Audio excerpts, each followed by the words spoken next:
வணக்கம். இது காலத்தின் குரல். நாடு முழுவதும் ஒரே மாதிரியான வரி விதிப்பு. 4 விதமான வரிகள் இறுதி தீர்வாக எட்டப்பட்டிருக்கின்றன. நேற்றைக்கு நிதியமைச்சர் தலைமையில் நடந்த கூட்டத்தில், மாநில அமைச்சர்கள் பங்கேற்ற கூட்டத்தில் 5, 12, 18, 28% என்கிற அடிப்படையில் வெவ்வேறு பொருட்களின் மீதான வரி விதிக்கப்படும். இனிமேல் மத்திய அரசின் வரி, மாநில அரசின் வரி, நுழைவு வரி, இதர வரிகள் என்று பல்வேறு பெயரில் அழைக்கக்கூடிய வரிகள் இருக்காது. ஒரு நாடு ஒரே வரி என்கிற ஒரு முறை அமலுக்கு வந்திருக்கிறது. மறைமுக வரிகளில் இது மிகப்பெரிய சீர்திருத்தம். பொதுமக்கள் மீதான அவர்கள் அதிகம் பயன்படுத்தக்கூடிய பொருட்களுக்கு வரி விலக்கு அளிக்கப்பட்டிருக்கிறது. இதனால் விலைவாசி பெருமளவு குறையும், பொதுமக்களுக்கு பெரும் நன்மை ஏற்படும் என்ற கருத்தை மத்திய அரசு சொல்கிறது. விலைவாசி குறையுமா, அதிகரிக்குமா? மாநிலங்களின் வருவாய் இதனால் பாதிக்கப்படுமா? மாநிலங்களின் வரி விதிப்பு அதிகாரம் இதனால் பறிபோகிறதா? மத்திய அரசு சொல்வதைப் போல இனிமேல் மறைமுக வர்த்தகம் என்ற ஒன்றே இருக்காது, வரி விதிப்பு என்பது வரி தீவிரவாதம் முடிவுக்கு வந்துவிட்டது என்று பிரதமர் மோடி சொன்னக்கூடிய கருத்து என்பது சரியான ஒன்றா? விவாதிக்கலாம். நம்மோடு பாரதிய ஜனதா கட்சியின் ராஜலட்சுமி அவர்கள், மார்க்சிஸ்ட் கம்யூனிஸ்ட் கட்சியின் கனகராஜ் அவர்கள், தமிழ்நாடு வணிகர் சங்கங்களின் பேரமைப்பின் தலைவர் விக்ரமராஜா அவர்கள், பொருளாதார வல்லுநர் சேதுராமன் அவர்கள். வணக்கம். திரு விக்ரமராஜா, உங்களிடம் கேட்கலாம். நீங்க இந்த சட்டத்தை வணிகர்களை பாதிக்கும், சில்லறை வணிகர்களை இதை பாதிக்கும், பொதுமக்களை பாதிக்கும் அப்படின்ற பார்வையில் சொல்லிட்டு வந்தீங்க. இன்றைக்கு ஒரு கருத்தொற்றுமை ஏற்பட்டிருக்கு. ஒரே வரி 4 கட்டங்களில், அதிகம் பயன்படுத்துகிற அத்தியாவசிய பொருட்களுக்கு வரி இல்லை அப்படின்லாம் மத்திய அரசு சொல்லியிருக்கு. எல்லாமே இனிமேல் ரசீது மூலமாக நடைபெறும், இனிமேல் கள்ளக்கணக்கென்று இருக்காது, வரி ஏய்ப்பு இருக்காது அப்படின்ற ஒரு கருத்தையும் மத்திய அரசு சொல்லுகிறது. இதனால மக்களுக்கு நன்மை ஏற்படும் தானே? அதாவது ஒரே நாடு ஒரே வரி என்று சொன்னார்கள். அப்போ ஏன் 4 வரியாக பிரிக்கிறாங்க? அதை ஒரே நாடு ஒரே வரி, ஜிஎஸ்டி என்பது ஒரே வரியாக நாங்கள் அமுல்படுத்த போகிறோம் என்று சொன்னார்கள்.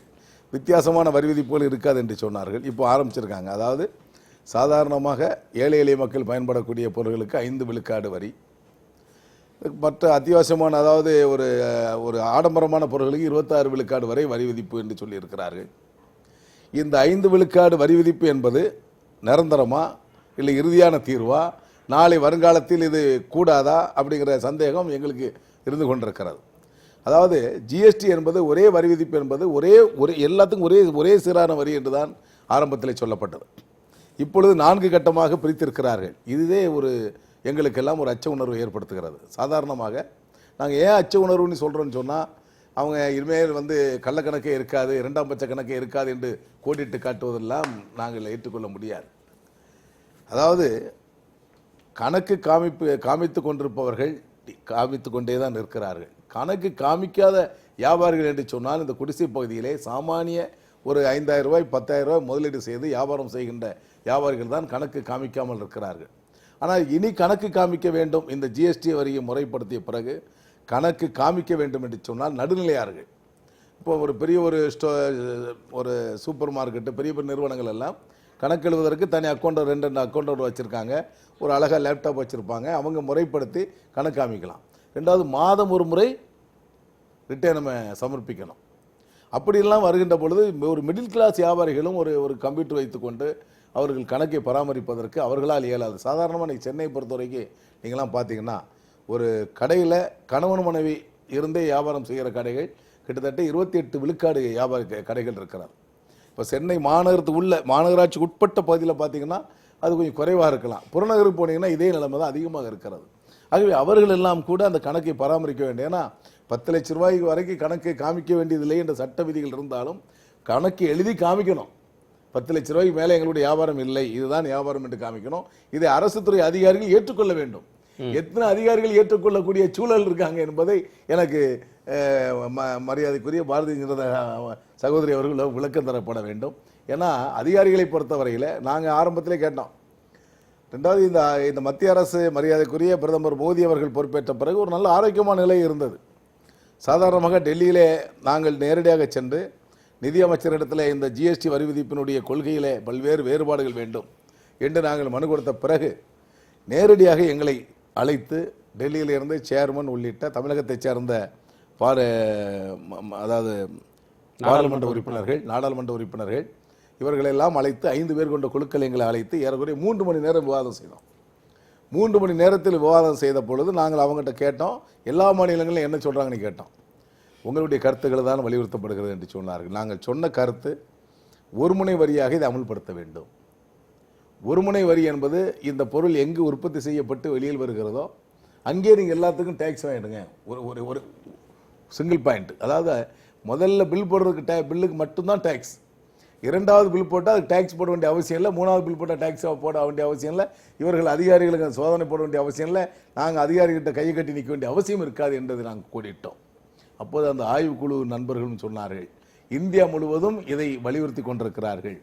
இதை நாங்கள் அநேகமாக நாங்கள் உற்பத்தி செய்யற இடத்துக்கு பதிலாக கன்சம்ஷன் எங்க நுகர்வு இருக்கோ அங்க வரின்னு இப்ப வந்திருக்கு. அதனால உங்களுக்கு பாதிப்புன்னு சொல்றீங்களா? இல்ல அதாவது பாதிப்பு என்று சொன்னால் எல்லா இடத்துலையும் பாதிப்புகள் இருக்கும். அதை என்ன பொறுத்த வரைக்கும் நான் என்ன சொல்றேன்னா, இப்போ ஒரு சட்டங்கள் போடுறாங்க.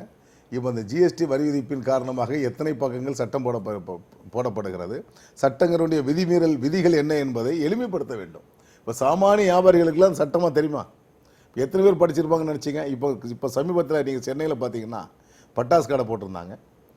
இந்த பட்டாசு கடைக்கெல்லாம் இதுக்கு முன்னால இவ்வளோலாம் துன்புறுத்தினது கிடையாது. இந்த முறை வணிக வரித்துறை அதிகாரிகள் கடையாக சென்று பட்டாசு வியாபாரிகளை ஒரு கடையில் 24,000 ரூபாய்க்கு தான் கொள்முதல் பண்ணுறாங்க, அவர் 20,000 ரூபாய் டேக்ஸ் கட்ட சொல்கிறாங்க. சாதாரணமாக பார்த்தாலே 2,000 ரூபாய் தான் டேக்ஸ் கட்டணும் முறையாக பார்த்தாலே. ஆனால் 24,000 ரூபாய் கொள்முதல் செய்கிற 20,000 ரூபாய் டேக்ஸு கேக்க நகர் பகுதியிலே ஒரு வியாபாரி இடத்துல ஒரு வசூலிக்கப்படுகிற தொகை 10,000 ரூபாய் அவதார தொகை. அந்த ரசீது புக்கு அதன் பிறகுதான் நான் அந்த ரசீது புக்கை கொண்டாங்கன்னு கேட்கின்ற பொழுது 1994 அடிக்கப்பட்ட ரசீது புக்கு இப்போ வசூல் செய்யப்படுகிறது. இந்த பணம் அரசுக்கு போய் சேர்கிறதா இல்லை இடைப்பட்ட அதிகாரிகள் கையிலே சேருகிறதா என்ற சந்தேகம் இருக்குமா இருக்காதா? அதே தான் நாங்கள் சொல்கிறோம்.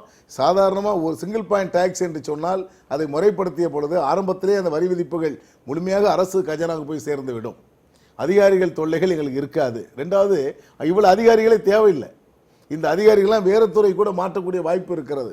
ஆகவேதான் சிங்கிள் பாயிண்ட் டாக்ஸ் என்பதை நாங்கள் வலியுறுத்தி கொண்டிருக்கிறோம். சிங்கிள் பாயிண்ட் டாக்ஸ் வேற இடத்துல இப்போ வேற வடிவத்தில் வருதோன்ற சந்தேகம் வருது. இப்போ சேதுராமன், நீங்க இதை எப்படி பார்க்குறீங்க? இது விலைவாசியை குறைக்கும், உணவு தானியத்தின் மீது வரி கிடையாது, ஏறத்தாழ 50% பொருட்களுக்கு 0% டாக்ஸா வரும்ன்றது மாதிரி ஒரு கணக்கு சொல்றாங்க.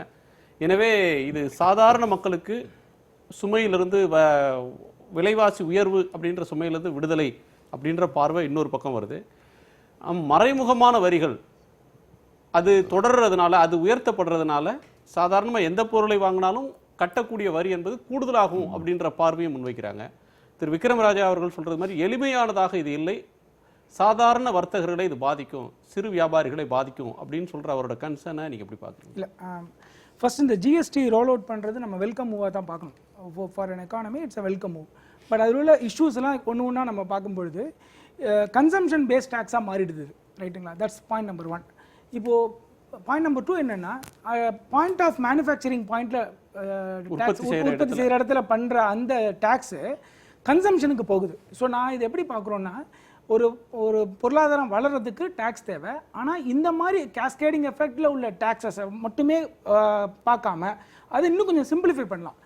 இப்போ கிளாசிஃபிகேஷன் ஆஃப் டேக்ஸஸ் போயிடுச்சு, ஆக்ட்ராய், சேல்ஸ் டேக்ஸ், வேட் அதெல்லாம் போயிடுச்சு. ஆனால் ஒரே டேக்ஸ் வருது, பட் மல்டிபிள் ஸ்லாப்ஸ் வருது. இப்போ சாரோட கன்சர்னை நான் எப்படி பார்க்குறேன், ஒரு சாதாரண ஒரு வியாபாரியாக நான் எந்த பர்சன்டேஜில் வருவேன், எந்த ஸ்லாபில் எனக்கு வரப்போகிறது, எந்த பர்சன்டேஜில் நான் கட்டுவேன், எத்தனை நாள் இந்த பர்சன்டேஜ், அந்த கிளாரிட்டி இன்னும் ரோல் அவுட் ஆகலை சார். ஸோ 5%, 10% அதெல்லாம் இருக்குது. இந்த பேசிக் கன்சம்ஷன் ஐட்டம்ஸ்லாம் இருக்குல்ல, சாதாரண மக்கள் உணவு தானியங்கள்லாம் இருக்குல்ல, அதெல்லாம் இல்லைன்னு சொன்னால் கூட நீங்கள் எடுத்து பாருங்கள். இப்போ மாலில் போய் நான் சாப்பிட போகிறேன், மாலில் போய் சாப்பிட பொழுது கன்சம்ஷன் டேக்ஸ் அங்கே இருக்கு. மக்களோட பாயிண்ட் ஆஃப் வியூக்கு வந்தா, இவர் இதனுடைய அரசினுடைய நிதி அமைச்சரில் தொடங்கி அரசின் பொருளாதார ஆலோசகர், அது இல்லாமல் நிதி ஆயோக்கோட தலைவர் அப்படின்ற துணைத் தலைவர்ன்ற வரையிலும் பார்த்தா அரசுக்கு நிலையான வருவாய் கிடைக்கும், விலைவாசி குறையும், பொருட்களோட விலை குறையும் அப்படின்ற பார்வையை பொதுவா வச்சுக்கிட்டே இருக்காங்க. இல்ல அது மாதிரி விலை குறைய போகுதான்னு இல்ல விலை குறையும், விலை குறையறதுக்கு வாய்ப்பு இருக்கு. பட் இங்க ரெண்டு முக்கியமான விஷயம் பார்க்கணும். ஒரு பொருள் எப்போ விலை ஏறுது குறையுதுன்னு பார்க்கும்போது பெட்ரோலியம் ப்ராடக்ட்ஸ் இப்போ அதை அவங்க டச் பண்ணாம இருக்காங்க. அது வந்து அபேயன்ஸ்ல இருக்கு. அதுல என்ன தீர்வு வரப்போறதுன்னு நம்மளுக்கு தெரியல. அது தெரிஞ்சாதான் ஆக்சுவலி உள்ள இந்த இன்ஃப்ளேஷன் மெஷர் வந்து பேசிக்கலி ஒரு இடத்துல இருந்து ஒரு இடத்துக்கு போகும்போது உள்ள இம்பாக்ட்ஸ்லாம் இருக்கும். இப்போ அது டச் பண்ணவே இல்லை. ஜென்ரலா இந்த இன்ஃப்ளேஷன் குறையறதுக்கான வாய்ப்பு இருக்கு. பட் அது சப்ஜெக்ட் டு இம்ப்ளிமெண்டேஷன் தான் சார். இது என்ன மாதிரி இம்ப்ளிமெண்ட் பண்ண போறாங்க இன்னும் அந்த கிளாரிட்டி இல்லை. எந்த ப்ராடக்ட்ஸுக்கு எவ்வளவு, சாதாரண மக்களோட என்னென்ன ஐட்டங்கள்லாம் ஐ மீன் அந்த இதுல வரப்போகுது, எந்த பொருளை எதற்கு யார் வரி விதிப்பது அப்படின்றது இன்னைக்கு கருத்தொற்றுமை ஏற்படல. திரும்பவும் இந்த மாத இறுதியில கலந்து பேச போறாங்கன்னு சொல்றாங்க. திரு கனகராஜ் அவர்கள்ட்ட கேட்கலாம். இதுல பிரதமர் நரேந்திர மோடி அவர்கள் தொடக்கத்திலிருந்து சொன்னதும் அல்லது ஜெட்லி அவர்கள் தொடர்ந்து சொல்றதும் நாடு முழுவதும் ஒரே மாதிரியான வரி விதிப்பு, இது வந்து நாடு சுதந்திரம் அடைந்த பிறகு பொருளாதார சீர்திருத்தத்தில் வரி சீர்திருத்தம்ல இது ஒரு மிக மிக முக்கியமான ஒரு கட்டம். இதனுடைய பலன் அப்படின்றது நீண்ட காலத்துக்கு பிறகு தெரியும் அப்படின்னு சொல்றாங்க. இதை நீங்க ஏற்கிறீங்களா? அதாவது ஏற்கிறதுக்கு கடந்த காலத்தினுடைய உத்தரவாதம் எப்படி அமல்படுத்தப்பட்டிருக்குங்கிறது தான் எதிர்காலத்துக்கான நம்பிக்கையை உருவாக்கும். சர்வதேச சந்தையில் பெட்ரோலிய கச்சா எண்ணெயினுடைய விலை குறைந்தால் இந்தியாவில் அதை விட அதிகமாக குறைஞ்சிரும் அப்படின்னு இந்திய மக்கள் நம்ப வைக்கப்பட்டார்கள். அது நடந்ததா? இல்லையே. அப்போ நீங்கள் இது வந்து நம்பர் 1. 2வது பாயிண்ட்டு நான் கேட்குறது, ஒரு நாடு ஒரு வரி விதிப்பு என்பது இவங்க கண்டுபிடிச்சதா? யார் இங்கே கேட்டாங்க? வியாபாரிகள் கேட்டாங்களா? பொதுமக்கள் கேட்டாங்களா? எங்கிருந்து இந்த கோரிக்கை வந்தது? அந்த கோரிக்கையினுடைய ஆரிஜின் அல்லது அது அமுல்படுத்தப்பட்ட இடங்கள் இன்னைக்கு எப்படி இருக்கு? நீங்கள் ஜிஎஸ்டி பில் அமுல்படுத்தப்பட்ட உடனே வாஷிங்டன் போஸ்ட் என்ன சொல்லுது, நியூயார்க் டைம்ஸ் என்ன சொல்லுது என்று நீங்கள் பார்க்கிற போது தான் அதை அவங்க கொண்டாடினாங்க. இந்தியாவில் இது வந்துருச்சு, இது ஒரு பெரிய முன்னேற்றம், பெரிய பொருளாதார சீர்திருத்தம் என்று அவங்க கொண்டாடினாங்க.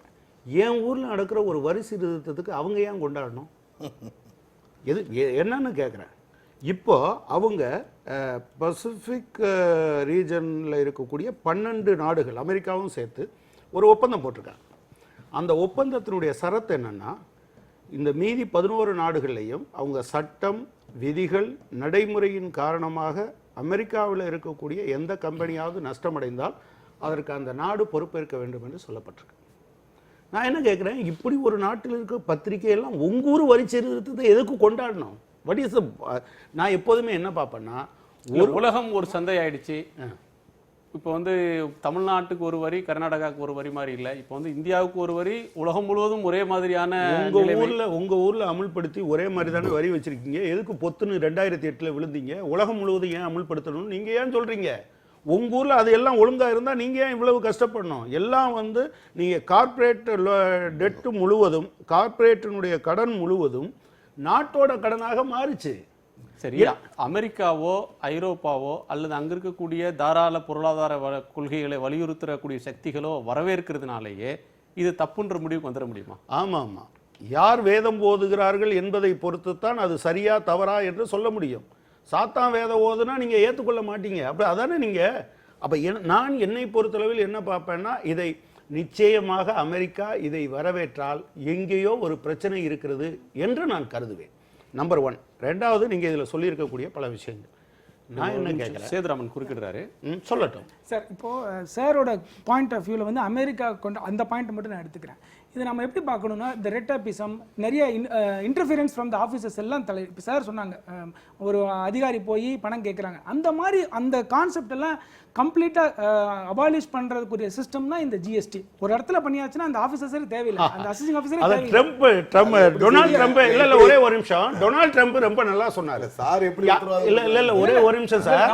சார் சொல்ற அமெரிக்கன் சிஸ்டத்துல இல்ல சார் சொல்ற அமெரிக்கன் சிஸ்டத்துல பிரசிடென்சியல் கேண்டிடேட்டா நிக்கிற டொனால்ட் ட்ரம்ப் என்ன சொல்றாரு, அவரு டாக்ஸே கட்டளைங்கிறது ஒரு பெரிய குற்றச்சாட்டு. ஆமா, இந்த ஊர்ல பெரிய புத்திசாலி நானு, உங்களை எல்லாம் ஏமாத்த நான் இது பண்ணிட்டேன். 14 வருஷம் டாக்ஸ் கட்டல சார்.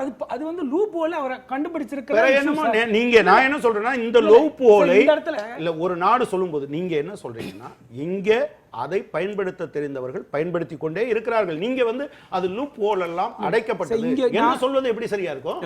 நான் சொல்ற பாயிண்ட் என்னன்னா, அமெரிக்கா கொண்டாடுதுன்னா இங்கே வந்து அவங்க கொள்ளையடிக்கிற அந்த அந்த அந்த தாட் ப்ராசஸில் பார்க்காம என்னோட கம்பெனி வருது, அமெரிக்கன் கம்பெனிங்க வந்ததுன்னா அந்த ரிஃபார்ம்ஸ் இருக்குல்ல, டாக்ஸ் ரிஃபார்ம், ஒரு டாக்ஸ் கட்டிட்டு போயிடுவேன், அது எங்கேயோ கட்ட போகிறேன், எவ்வளோ டாக்ஸ்னாலும் கட்ட போகிறேன், மற்ற எல்லா இடத்துலையும் நான் போய் கட்ட தேவையில்லைங்கிற அந்த பார்வையை தான் நம்ம பார்க்கணும். சரி, இப்ப நம்ம நாட்டுல நடக்கிற ஒரு வரி சீர்திருத்தம்ன்றது நம்ம நாட்டுல உள்ள சாதாரண குடிமக்களுக்கு நன்மையா தீமையா அப்படின்ற பார்வையில பார்க்கணுமா?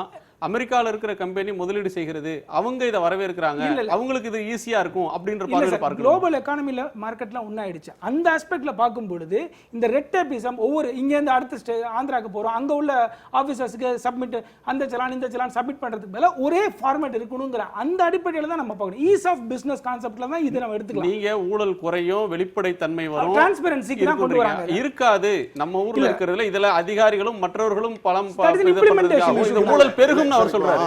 நான் கேட்கிறேன் சார்கிட்ட, வேட் வரி அமல்படுத்தினாங்க.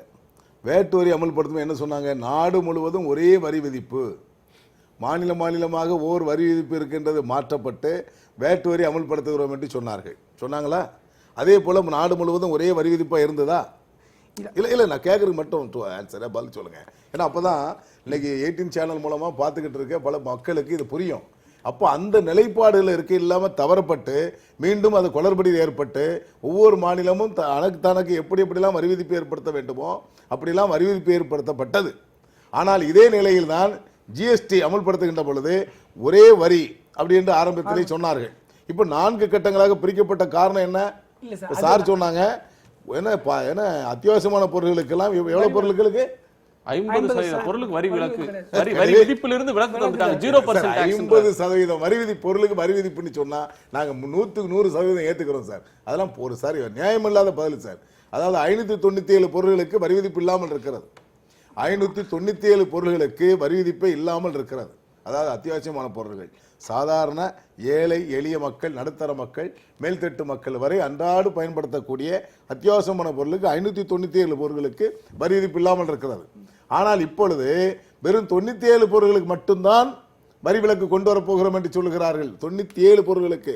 இதில் அடக்கம் என்னன்னு கேட்டீங்கன்னா, பூநூல், விபூதி, குங்குமம், மஞ்சள், இந்த பூஜை ஜாமானே கிட்டத்தட்ட ஒரு 30-35 ஜாமான் வந்துடும். இது போக வெறும் 97 பொருட்களுக்கு மட்டும் வரி விலக்கு என்பது இது யாரை ஏமாற்றுவதற்கு? சார்ட்ட ஒரு கேள்வி இல்லை தெரிஞ்சுக்கிறதுக்காக கேட்கறது. இந்த state GST, inter state GST, அது இதுக்குள்ள அடங்குமா, அது தனியா வருமா? இல்ல அதான் சார், இதுக்குள்ள தான் அடங்க போறது. அடங்க போறது சரி, அவங்க அதை கிளாரிஃபை பண்ணலையே. இன்னும் 2 ஜிஎஸ்டி. உணவு பொருளுக்கு வரி விலக்கு அப்படின்றாங்க. உணவு தானியங்களுக்கு வரி இருக்க போறது இல்லை, அது நன்மை தானே, அதனால மக்களுக்கு பயன். உணவு பொருளுக்கு எந்த பொருளுங்களா சார்? உணவு தானியங்களுக்கு வரி இருக்காது. அதாவது நான் கேட்கறதுக்கு, நான் இதே சேனல் ரெக்கார்டு பண்ணி வச்சிருப்பீங்க, மீண்டும் நம்ம உட்கார வேண்டிய நிலைமை வரும். உணவுப் பொருள்களுக்கு அனைத்துக்கும் வரி விலக்கு இருக்கிறதா இல்லையா? சொல்லுங்க சார், சொல்லுங்க. இன்னும் லிஸ்ட் ஓவர் அப்பியரன்ஸ் சார் கிடையாது. அப்புறம் இங்க இஷ்யூ வந்து இல்ல இங்க இஷ்யூ யாருக்கு இன்னொன்னு தெரியும், அதையும் கூட அவர் மேடம் போலாம். அதாவது ஜிஎஸ்டி, அதாவது ஜிஎஸ்டி ஆனது இன்றைக்கு இன்ட்ரடியூஸ் பண்ணப்பட்டிருக்கிறது. எல்லாருக்கும் எல்லா ஸ்டேட் கவர்மெண்ட்டும் ஒத்துக்கிட்டாங்க ஒரு விதமாக நாட்டுக்கு ஒரு வரி அப்படின்னு.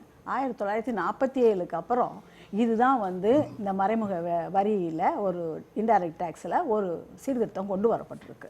இவர் ஐயா விக்ரமராஜா அவர்கள் சொன்னதோ நம்ம இருக்கலாம். அந்த மாதிரி எல்லாரும் வியாபாரிகள் எப்படி துன்பப்படுத்தப்படுகிறார்கள், நிறைய டேக்ஸ் இருக்கும்போது ஒருத்தரும் வந்து ஒரு பாக்கெட் வாங்கிட்டு போகிறதுக்கு ஒரு விஷயம் இருக்கலாம். ஆனால் நெறிமுறைப்படுத்தப்படும் போது ஒரே வரி விதிப்பு இருக்கும்போது அதெல்லாம் குறையும், உங்களுடைய சுமைகள் குறையும். ஆகையினால் ஒரே வரி விதிப்பு இருக்கும். ஆகையினால தொழில் முனைவோருக்கும் நல்லது, நுகர்வோருக்கும் நல்லது. இதில் 2 விஷயம் முக்கியமாக இருக்கிறது. இப்போ இடைக்கால கட்டத்தில் ஒரு ஷார்ட் டேர்மில் வந்து விலைவாசி கொஞ்சம் கூடலாமே தவிர லாங் ரனில் விலைவாசி குறையும். இன்னைக்கு விலைவாசியை கட்டுப்பாட்டுக்குள் வைத்திருக்கோம், அந்த விலைவாசியை கட்டுப்பாட்டுக்குள் வைத்திருக்கணும். அப்புறம் இன்னொரு வந்து என்ன மாதிரி நுகர்வு பொருட்கள், நான் சொல்லி முடிக்கிறேன். அதாவது கன்சியூமர் பிரைசஸ், பிரைஸ் இண்டெக்ஸில் வர்ற பொருட்கள் பொருட்களுக்கு விலக்கு கொடுக்கப்பட்டிருக்கிறது. அவை விலை குறையாது. அதாவது கன்சியூமர் பிரைஸ் இண்டெக்ஸ் நம்ம தோழருக்கு தெரியும் எப்படி கால்குலேட் பண்றோம் அப்படின்னு சொல்லிட்டு அதற்குள்ள வர்ற பொருட்களுக்கெல்லாம் விலக்கு கொடுக்கப்பட்டிருக்கிறது என்று சொல்லப்படுகிறது. ஆகையினால விலைவாசி வந்து ஏறுவதற்கு அத்தியாவசியமான பொருட்கள் சாதாரண மக்கள் உபயோகப்படும் பொருட்களுக்கு விலைவாசி ஏறுவதற்கு வாய்ப்பு ரொம்பவும் குறைவு. இதன் மூலமா ஒரு விஷயம் என்னன்னா, ஏறின பொருளோட விலை எந்த காலத்திலயும் குறைஞ்சதாக இல்லை. ஒவ்வொரு காலத்திலும் விலைவாசி குறையும் சொல்றாங்களே தவிர எந்த ஒரு பொருளுடைய விலையாவது ஏறின பிறகு இறங்கினதாக சரித்திரம் இல்லை அப்படின்றதான் சாதாரண மக்கள் சொல்லக்கூடிய ஒரு அடிப்படையான இருக்குதுல என்ன ரேட் இன்க்ரீஸ் ஆகுறதா நம்ம ரேட் ஆஃப் இன்ஃப்ளேஷனே சொல்றோம். விலைவாசி ஏற்றத்தையே சாதாரண தியரிட்டிக்கலா சொல்ல போனா அதுவே அப்படித்தான் சொல்றோம். ஆனாலும் வந்து நீங்க சொல்ற மாதிரி பாத்தீங்கன்னா ஏதோ ஒரு வந்து ஒரு பீக் வருது, பருப்பு விலை அதிகமா போகுது, உடனே வெளியே இருந்து இம்போர்ட் பண்ணி கொண்டு வரோம், பருப்பு பஃபர் ஸ்டாக் கொடுக்குறோம், நுகர்வு மூலமாக நம்ம பப்ளிக் டிஸ்ட்ரிபியூஷன் சிஸ்டம் மூலமாக கொடுக்கப்படுகிறது, விலைகள் குறைக்கப்படுகிறது, கட்டுப்பாடுகள் கொண்டு வரப்படுகிறதுங்கிறது. இது வந்து இதோட இஷ்யூவே நம்ம கொஞ்சம் மாறி கொண்டு போறோமோங்கிறது என்னோட வருத்தம். என்னன்னா இது வந்து இந்த ஜிஎஸ்டி எதற்காக கொண்டு வரப்பட்டிருக்கிறது என்றால் நம்மளுடைய வரி ஏய்ப்புகளை குறைக்க வேண்டும், எல்லா மக்களையும் வரிக்குள் கொண்டு வர வேண்டும், அதை பரவலாக்க வேண்டும், அதாவது டாக்ஸ் பேஸ அதிகமாக்க வேண்டும். இந்த இன்கம் டாக்ஸுக்கு சில ப்ராப்ளம் இது இருக்கு, அதற்கு வந்து அப்பப்போ சில நடவடிக்கை எடுக்கப்படுகிறது. அதாவது நேர்முக வரிக்கு இங்க வந்து மறைமுக வரி வந்து எல்லா இடங்களிலும் சிக்கலாக பின்னி பிணைந்து இருக்கிறது. நீங்க சில ஒரு சினிமாவில் கூட வந்தோமா இங்கே போனால் காசு கேட்க அங்கே போனால் காசு கேட்கறான்னா ஒரு பொருள் வந்து அது எங்கெங்கெல்லாம் நுழையுதோ அங்கெங்கெல்லாம் டேக்ஸ் போட்டு அதோட விலையை ஏற்றுக்கிட்டே போனால் அதுக்கு அதோடைய டிரான்ஸ்போர்ட்டேஷன் சார்ஜஸ் சேர்ந்து போகும்பொழுது மக்களுக்கு சுமையாக அமைகிறது. இதை வந்து உடனே என்ன சொன்னாங்க, அமெரிக்கா வரவேற்றிருக்குன்னா ஒரு வளர்ச்சி அடைந்து வரும் நாடு, கிட்டத்தட்ட ஒரு வல்லரசு ஆகக்கூடிய நாடு, இவ்வளவு ரீதியான ஜனநாயக நாடு இருங்க, ஜனநாயக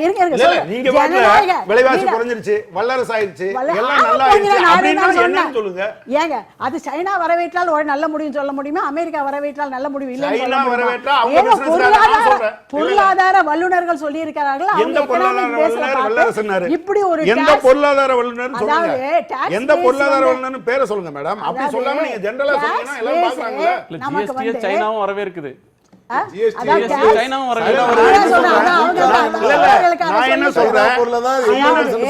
பொருட்களை தடை பண்ணணும்னு அவங்க சொல்றாங்க, தடை பண்ணுங்க. இந்தியாவில் இருந்து அயன் ஓரை இங்க இருந்து ஏற்றுமதி பண்றாங்க. அவங்களுடைய ஒட்டுமொத்த உற்பத்தியில் 50% அதாவது என்னது இரும்பு தாதுகள் இங்க இருந்து ஏற்றுமதி செய்யப்படுது. நாங்க என்ன கேள்வி வைக்கிறோம், தோழர் சீதாராம் யெச்சூரி பார்லிமெண்ட்ல ரைஸ் பண்றாங்க, ஏன் அதை நம்ம ஊர்ல இரும்பு தயாரிச்சா நம்ம ஆட்களுக்கு வேல்யூ அடிஷன் இருந்தா நம்ம ஆளுக்கு வேலை கிடைக்குமேன்னு எல்லாவற்றையும் அதாவது எல்லா சீர்திருத்தங்களையும் ஒழுங்காக கொண்டு வந்தால்தான் நம்ம நாடு வந்து ராஜலட்சுமி அவர்கள் சொல்ற கருத்து வந்து பிரதமர் நரேந்திர மோடி நாடாளுமன்றத்தில் ஜிஎஸ்டி சட்டம் இயற்றப்பட்ட அன்னைக்கு சொன்ன கருத்தை ஒட்டி சொல்றாங்க. அவர் அன்றைக்கு சொன்னது, ஜிஎஸ்டி அமலுக்கு வந்தால் வர்த்தகர்கள் நுகர்வோருக்கு கட்டாயமாக ரசீது தர வேண்டும், இதனால் ஊழல் கருப்பு பணம் குறையும், நாடு முழுவதும் இல்ல நான் இதுக்கு சேர்த்தே சொல்லுங்க, நாடு முழுவதும் ஒரே மாதிரியான வரி விதிப்பு அமலுக்கு வருவதால் நுகர்வோர் ராஜாவாக இருப்பார்கள், சிறு தொழில் நிறுவனங்களுடைய பாதுகாப்பு. இதுக்கு நான் ஒரு பதில் சொல்லியிருக்காருன்னா நிதி ஆயோகம் அவர் பினான்ஸ் மினிஸ்ட்ரியும் சேர்ந்து அவங்க எக்ஸ்பர்ட் உங்க கருத்து தான் ஒரு மாற்று கருத்து சொல்றாங்க. இல்ல அவர் என்ன சொல்றாரு, நுகர்வோருக்கு நீங்க வந்து அதற்கு மேல உங்க ஆடிட்டர் சார்ட்டர்ட் அக்கவுண்டன்ட்ஸ் எல்லாம் ஒரு தனியா ஒரு அக்கவுண்ட் உண்டாக்கி எப்படி வரி ஏய்ப்பு பண்ணணும்னு மறுபடியும் சொல்லி கொடுத்தாங்கன்னா மறுபடியும் நாங்க வந்து இன்னொரு டாக்ஸ் ஸ்ட்ரக்சருக்கு போக வேண்டியிருக்கும். கொண்டு வந்திருக்கதே நம்ம நாட்டுல வரி ஏய்ப்பு குறைய வேண்டும். ஒரு பாயிண்ட் சொல்லிருக்கீங்க, அது பதில் கேட்கலாம் சார். வரி ஏய்ப்பு குறைக்கப்படும், கள்ள பணம் அப்படின்றது கள்ள. பிரதமர் அவர்கள் சொன்னதுக்கு நான் ஒரு பதில் சொல்லிடுறேன்.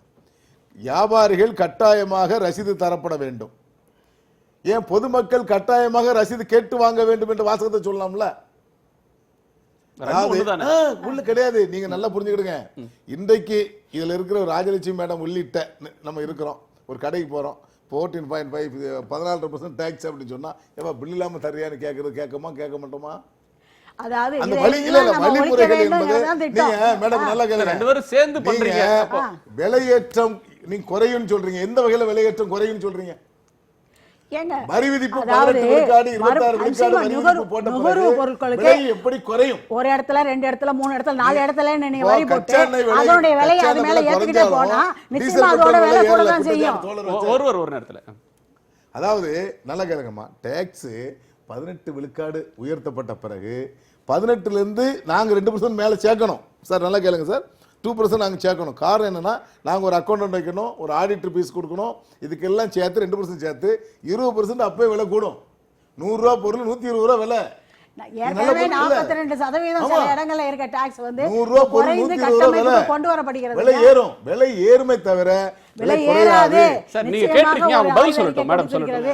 அதாவது ஏற்கனவே 42% வரைக்கும் இருக்கிற அந்த டாக்ஸேஷன் ஸ்ட்ரக்சர் வந்து ஒரு லிமிட்டுக்குள்ள கொண்டு எத்தனை 4 பொருள் கட்டமைப்புல 40% கொண்டு இருக்கு? வருது. எத்தனை பொருள் அதனால இருக்கு? 40% இந்த மாதிரி நமக்கு விலைவாசி ஏறுறது வந்து குறையும். கேக்குறது விலைவாசி பதில் ஏறது குறையும். எத்தனை அதே பொருள், சமயத்துல எத்தனை பொருள் நிர்வாகப்படிகை 40% இப்படி ஒரு, அதாவது நீங்க வந்து ஏத்த மாட்டீங்க, நீங்க வேற வேலை வியாபாரியா இருந்து விலைவாசி குறைக்க மாட்டேன்னு சொல்லலாம். ஆனா வியாபாரிகளுக்கும் தெரிய வரும், எல்லாருக்கும் தெரிய வரும், ஓரளவு இந்த விலைவாசிகள் கட்டுப்பாட்டுக்குள் இருக்கும். அதுவும் அத்தியாவசிய பொருட்களோட விலையில் வந்து இந்த டாக்ஸேஷன் ஸ்ட்ரக்சர் வந்து சிலதுக்கு 0 ரேட் வருது, 2ல இருந்து 5% வருது. அதனால இவள் கட்டுப்பாட்டுக்குள் இருக்கும் என்பது உண்மை. திரு கனகராஜ், நம்முடைய இதுல இவங்க சொல்லக்கூடிய கருத்து வந்து அடிப்படையில் வரி ஏய்ப்புன்றது ஒரு பக்கத்துல ஒரு பேரலல் மார்க்கெட் இயங்கிட்டு இருக்கு. இப்போ பெரிய விலை உயர்ந்த காரு வரி இல்லாம வாங்குறது இல்லை, ஆனால் நகையில் ஆரம்பித்து மற்ற எல்லாவற்றுக்கும் ரசீது இல்லாம வரி செலுத்தாம வாங்குற ஒரு பழக்கம் இருக்கு. அந்த எக்கானமி பேரலல் எக்கானமி. கணக்கு காட்டுற சந்தையை காட்டிலும் கணக்கு காட்டாம நடக்கிற வர்த்தகம்ன்றது பெருசா இருக்கு. எனவே இதற்கு முடிவு கட்டணும் அப்படின்றது தொடர்ச்சியா மத்தியில் ஆட்சியில் இருக்கிறவங்களுக்கு அது ஒரு சவாலாகவும் ஒரு கடமையாகவும் எடுத்துக்கிட்டு அவங்க வந்து இதுக்கு முனைப்பு காட்டுறாங்க. வருமான வரி செலுத்துறவங்கள இன்க்ரீஸ் பண்ணிட்டாங்க, நேரடி வரி வருவாய். மறைமுக வரியையும் அதே அளவுக்கு அதிகரிக்கணும் அப்படின்ற நோக்கத்துல பண்றப்ப இது வந்து கள்ள மார்க்கெட் அப்படின்ற ஒன்றை ஒழிக்கும், நுகர்வோர் ராஜா ஆவாங்க அப்படின்னு மோடி சொல்றதுல என்ன தப்பு இருக்கு? அதாவது அது ஒரு நல்ல கனவுன்னு வச்சுக்கோங்க.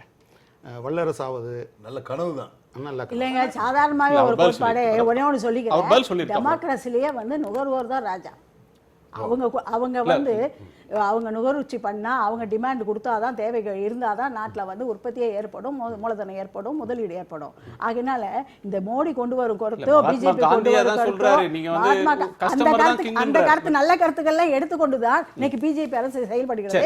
இவ்வளவு கஷ்டப்பட்டு இந்த மசோதாவை அமுல்படுத்தி இருக்கிறது. இதை வரவேற்கணுமே தவிர தேவையில்லாத குற்றச்சாட்டுகள் சொல்வது எப்படி வந்து இதை சரி செய்யலாம்னு நம்ம வரக்கூடாது. பதில் சொல்ல ஒரு நிமிஷம். வரவேற்கவில்லையோ ஆனால் அமுல்படுத்தப்படுகிறது. அது என்ன பிரச்சனை வரலாம்? மாநிலங்களுக்கு இருந்த நிதி சுதந்திரம், ஒரு பொருளின் மீது என்ன வரி விதிக்கணும் அப்படின்னு சொல்லி ஒரு கூட்டாட்சி அமைப்புல மாநிலங்களுக்கு இருந்த உரிமை அப்படின்றது இதுல மறுக்கப்பட்டிருக்கு. தொழில்துறை அதிகமாக உள்ள மாநிலங்கள் நிச்சயமாக பாதிக்கப்படும். தமிழ்நாடு, ஹரியானா, மகாராஷ்டிரா போன்ற உற்பத்தி மாநிலங்கள் இதனால பாதிக்கப்படுவாங்க. நிச்சயமா பாதிக்கப்படும். அதற்கு காம்பன்சேஷன் கொடுப்போம்னு சொல்லியிருக்காங்க அரசு. அது எந்த அளவுக்கு இருக்குன்னு தெரியல. பிறகு அடுத்து வர, அதாவது நீங்கள் வந்து ஜிஎஸ்டியை பற்றி எல்லாம் பெருசாக பேசலை. ஆனால் நீங்கள் என்ன சொன்னீங்கன்னா, வெளிநாட்டில் இருக்க கருப்பு பணத்தை கொண்டு வர்றது சம்மந்தமாக தான் ரொம்ப பேசுனீங்க. அந்த கருப்பு பணத்தில் ஒரு நிமிஷம் மேடம், திரு விக்ரமராஜா எந்த கான்ஸ்டியூன்சியை சொல்கிறாரோ அவங்கெல்லாம் போய் சுவிஸ் பேங்கில் பணம் போட்டு வச்சிருக்கிறதா யாரும் நம்ப மாட்டாங்க. அது நீங்கள் எந்த நேரத்தில் வேணாலும் நீங்கள் ரைட் பண்ணிருக்கீங்க, அதுக்காக எடுத்துக்கலாம். அவருக்கு அதுக்கும் சம்மந்தம் இல்லை. நீங்கள் உலகத்திலேயே டாக்ஸ் ரேஷியோ கம்மியாக இருக்கிறது நம்ம நாடு. அந்த டேக்ஸ்லையும் இன்டைரக்ட் டேக்ஸு, டைரக்ட் டேக்ஸ்னு பார்த்தீங்கன்னா, direct tax especially corporate tax கம்மியாக இருக்கிற நாடு இந்தியா. இந்த சீர்திருத்தம் குறித்து நீங்கள் என்னைக்காவது கவலைப்படுறீங்களா? ஏழைகள், நீங்கள் இப்போ வந்து பாஸ்கெட் சொன்னீங்க சார், அதில் ஒரு விஷயம் இருக்குது. நீங்கள் வந்து ஒரு காலத்தில் அக்ராய்டு ஃபார்முலா உருவாக்கப்பட்ட போது இந்த இது சொல்கிறாங்களா, கன்சியூமர் ப்ரைஸ் இண்டெக்ஸ், அன்னைக்கு சோத்துக்கு தான் அதிகமாக செலவழித்தோம். இன்னைக்கு யாராவது சோறுக்கு அதிகமாக செலவழிக்கிறோமா? மாடர்ன் கன்சியூமர் பிரைஸோட காம்படிஷனே இப்ப மாறி இருக்கு. முன்னாடி இருந்த பொருட்கள் வந்து அதோட இண்டெக்ஸிங் எல்லாம் இல்ல நான் அதான் சொல்றேன். இந்த 75ன்னு நீங்க சொல்ற நம்பர் வந்து இது நம்பரா? அந்த ஒட்டுமொத்த காம்போசிஷன்ல 75% பாத்தீங்கன்னா அது நம்பர் இருக்கலாம், காம்போசிஷனா இருக்காது. காம்போசிஷனா ஏன் இருக்காதுன்னு நான் இவ்வளவு ஸ்ட்ராங்கா சொல்றேன்னா, அதுல எதெல்லாம் மாற்றம் கொண்டு வர வேண்டும் என்று ஏற்கனவே நீங்க முத்தரப்பு தொழில் முனைவோர், லேபர் டிபார்ட்மெண்ட், கவர்மெண்ட் 3 பேரும் சேர்ந்து ஒத்துக்கொண்ட எந்த விஷயத்தையும் நீங்க அமல்படுத்தலை. ஏன்னா அதெல்லாம் நேரடியாக இருக்கும். இப்போவும் சோறுக்கான சாப்பாட்டிற்கான காம்போசிஷன் தான் அதிகமாக இருக்குது. ஒரு தனி மனித வாழ்க்கையில் ஒரு 50 வருஷத்துக்கு முன்னால வெறும் சாப்பாடு மட்டும் அதிகமா இருக்கும். இன்னைக்கு அது கிடையாது. அவனுக்கு ஏராளமா இருக்கு. பல காலகட்டங்கள்ல அந்த காம்போசிஷன் மாறிட்டே வந்து. ஆனா இன்னைக்கு அது குறியீடு கொடுக்க முடியுமா? இண்டெக்ஸ் இல்ல அதெல்லாம் மாறி இருக்குங்கிறது. நான் இப்ப கேக்குறது ரெண்டு விஷயம் ரொம்ப பின் பாயிண்டடா கேக்குறேன். ஒன்னு, நீங்க டாக்ஸ் ரிஃபார்ம்னு சொல்லும்போது ரொம்ப நீங்க வலுவா சொன்னது ஜிஎஸ்டி இல்ல, நீங்க வந்து வெளிநாட்டில் இருக்கக்கூடிய கருப்பு பணம் குறித்து ஒண்ணுங்க, அது தனி இஷ்யூ. அப்படின்னு அதற்கு அடுத்து இதையும் செய்யணும். உங்களுடைய இந்த ராஜா மாதிரியான வார்த்தைகள் இருக்குல்ல, இவரு பாராளுமன்றத்தினுடைய படிகளை முத்தமிட்ட போது இந்த சராசரி இந்தியனுக்கு அப்படியே சந்தோஷம்னா தாங்க முடியாத சந்தோஷம். ஜனநாயகத்தின் காவலர். எனக்கு தெரிஞ்சு இந்தியாவினுடைய வரலாற்றில் அதிகாரத்துக்கு வருவதற்கு முன்பாக இன்ஃப்ளூயன்ஸ் பண்ணி ஒரு ஆர்டினன்ஸ் கொண்டு வந்து இந்தியாவில் ட்ராய் அமைப்பினுடைய தலைவராக இருக்கக்கூடியவர் எந்த அரசு பொறுப்பிலும் இருக்கக்கூடாதுன்னு சொன்ன போது நீங்க அஜித் தோவலை கொண்டு வந்தது நீங்க தானே, வேற யாருமா? ஒண்ணு 3 முறை 4 முறை இல்ல நீங்க கடந்த கால செயல்பாடுதான் எதிர்காலத்துக்கான உத்தரவாதம். நேத்து வரை நீங்க சொல்றதெல்லாம் எதுவும் பண்ண மாட்டீங்க, இன்னைக்கு மட்டும் நான் எப்படி நம்புறது? சரி, இதுல வணிகர்கள் சொல்றதுல ஒரு இடைவேளைக்கு பிறகு பேசலாம். திரு விக்ரமராஜா அவர்கள் எழுப்பக்கூடிய சந்தேகம், அவருடைய வார்த்தைகள்ல இருந்து வரக்கூடியது வந்து, இதுல வணிகர்களுக்கு ஒரு பெரிய நெருக்கடிக்கு ஆளாக்கப்படுவார்கள் அல்லது ஒரு பாதிப்பு வரும் அப்படின்னு வந்தா ஒரு அச்சத்தை அவர் தெரிவிக்கிறார். இதுல வணிகர்களா இருக்கிறவங்க இடையில் இருப்பவர்கள் தான், இறுதியா இருக்கக்கூடியது நுகர்வோர். வணிகர்கள் தங்கள் மீது எந்த சுமை வந்தாலும், தங்களுக்கு எந்த சிக்கல் வந்தாலும் அது அவர்கள் ஏற்றுக்கொள்ள போவதில்லை, அதை வந்து கடைசியா நுகர்வோருக்கு தான் பாஸ் ஆன் பண்ண போறாங்க. எனவே இந்த நெருக்கடி என்பது அவர் தெரிவிக்கிற அச்சம் உண்மையாக இருந்தால் அது சாதாரண மக்களை பாதிக்குமா பாதிக்காதா, இல்லை அது மறைமுகமாக மக்களுக்கு நன்மை செய்யக்கூடியதாக இருக்குமா அப்படின்றத விவாதிக்கலாம். ஒரு சிறிய இடைவேளைக்கு பிறகு விவாதிக்கலாம்.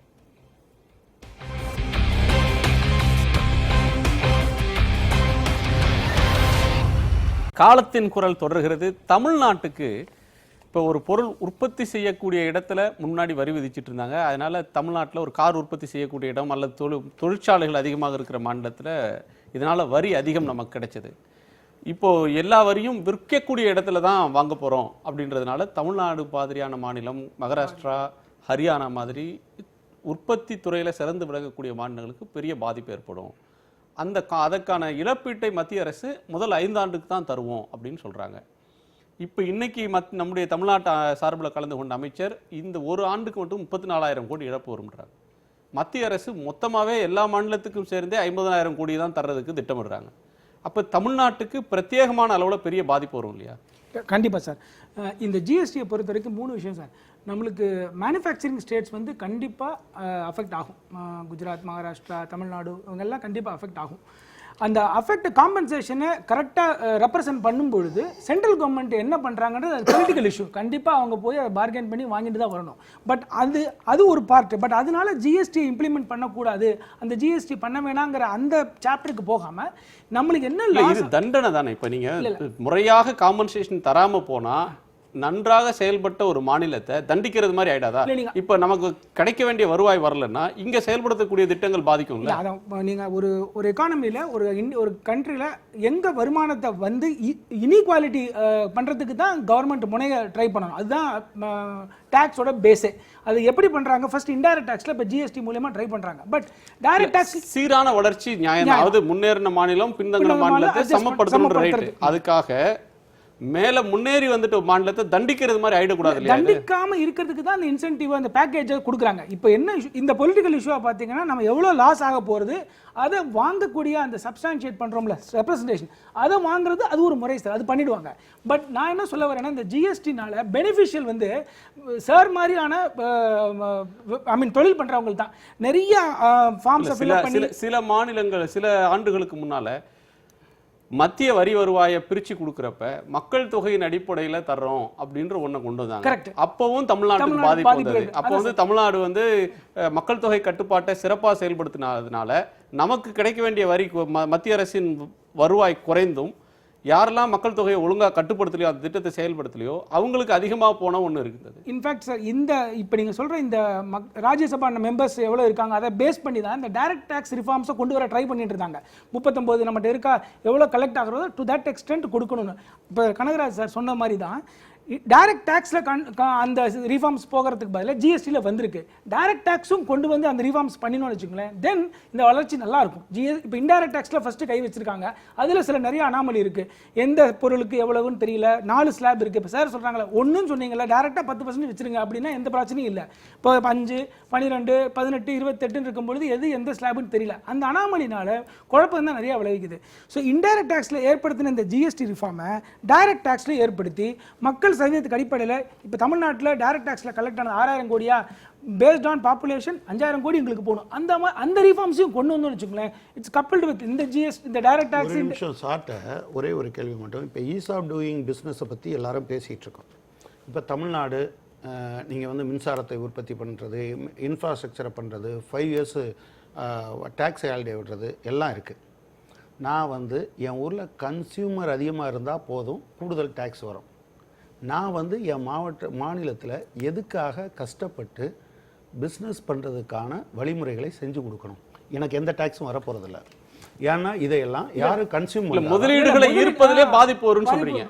அதான் கேட்குறேன், ஏன் நான் முதலீடு பண்ணணுமேன்னு கேட்குறேன்.